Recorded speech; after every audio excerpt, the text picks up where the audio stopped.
મારું નામ નિતુલ કુમાર વિઠ્ઠલભાઈ મોરડિયા છે। હું નગર પ્રાથમિક શિક્ષણ સમિતિ સુરત સંચાલિત મહારાજા કૃષ્ણકુમારસિંહજી પ્રાથમિક શાળા ક્રમાંક 334 ખાતે ગણિત વિજ્ઞાન શિક્ષક તરીકે કાર્યરત છું। મેં રજૂ કરેલ એજ્યુકેશનલ ઇનોવેશનનું નામ છે પ્રયત્નોથી પરિણામ સુધી। અમારી શાળાના વિદ્યાર્થીઓ સામયિક કસોટીઓ અને સત્રાંત કસોટીઓમાં સારો દેખાવ કરતા હતા। વિવિધ સ્પર્ધાત્મક પરીક્ષાઓ તેમજ જ્ઞાનવર્ધક પરીક્ષાઓ જેવી કે સીઈટી, પીએસસી, એનએમએમએસ અને સીજીએમએસમાં પણ વધુ સંખ્યામાં વિદ્યાર્થીઓ ભાગ લેતા હતા, પાસ થતા હતા, પરંતુ મેરિટમાં વધુ પ્રમાણમાં વિદ્યાર્થીઓ આવતા ન હતા। આ સમસ્યાના નિરાકરણ માટે સૌપ્રથમ આ બધી પરીક્ષાઓની માહિતી આપવા માટે વાલીશ્રીઓ માટે એક બેઠકનું આયોજન કરવામાં આવ્યું। જે તે પરીક્ષા માટે વિદ્યાર્થીઓની પસંદગી કરવા માટે વિવિધ પસંદગી પરીક્ષા લેવામાં આવી। ત્યારબાદ વિવિધ વિષયો માટે અલગ અલગ શિક્ષકોની ફાળવણી કરી નિયત સમયપત્રક બનાવવામાં આવ્યું। સમયાંતરે મૂલ્યાંકન કસોટીઓનું આયોજન કરી જરૂરી ઉપચારાત્મક કાર્ય કરાવી આ કસોટીઓ માટે આ પરીક્ષાઓ માટે વિદ્યાર્થીઓને સજ્જ કરવામાં આવે છે। આ ઇનોવેશનના પરિણામે મેરિટ યાદીમાં હવે વધુ વિદ્યાર્થીઓ સ્થાન પામતા થયા છે।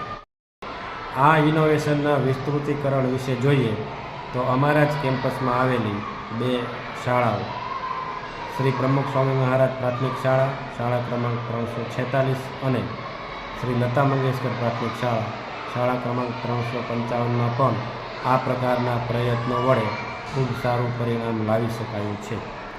આ ઉપરાંત ગૂગલ ફોર્મ દ્વારા લેવાતી વિવિધ કસોટીઓમાં રાજ્યભરના અંદાજે 1500 જેટલા વિદ્યાર્થીઓ ભાગ લે છે। લંબચોરસની ગણતરી શીખીશું। કુલ લંબચોરસ આપેલી આકૃતિમાં કેટલા છે? તો અહીંયા એક આકૃતિ આપેલી છે।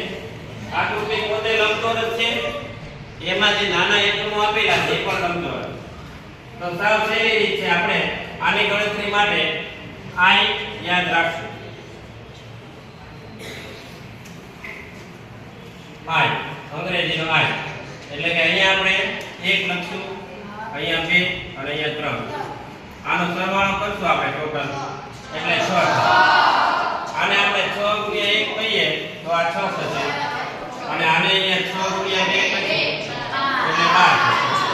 તો ટોટલ અહીંયા જેટલો સરવાળો કરશું એ આપણે ટોટલ આપણા કુલ લંબચોરસ ઉત્તર એટલે વાયવ્ય કોણ થશે, ઉત્તર પૂર્વ એટલે કયો થશે? તમને ઘણીવાર ઉત્તર પૂર્વ તરફ વળે છે એવું કે ઉત્તર પૂર્વ તરફ જાય એટલે ઉત્તરમાં પણ નથી જતો અને પૂર્વમાં પણ નહીં। આ જે છે એ દક્ષિણ પૂર્વ કહેવાય। શું કહેવાય? દક્ષિણ પૂર્વ એટલે કોઈ વ્યક્તિ છે તે કહેવાય ઉત્તર દિશાની એનું દક્ષિણ તરફ છે અને દક્ષિણ પૂર્વ તરફ જાય છે તો એ અગ્નિ કોણ કહેવાય। કયો કહેવાય?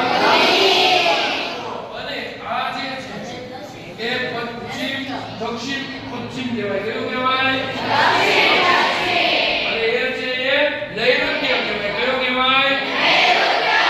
એટલે વાયવ્ય થી શરૂ કરવાનું, આપણે ધ્યાન રાખવાનું, તમારે યાદ તો રાખવું જ પડશે। તો વા ઈ અ ને વા ઈ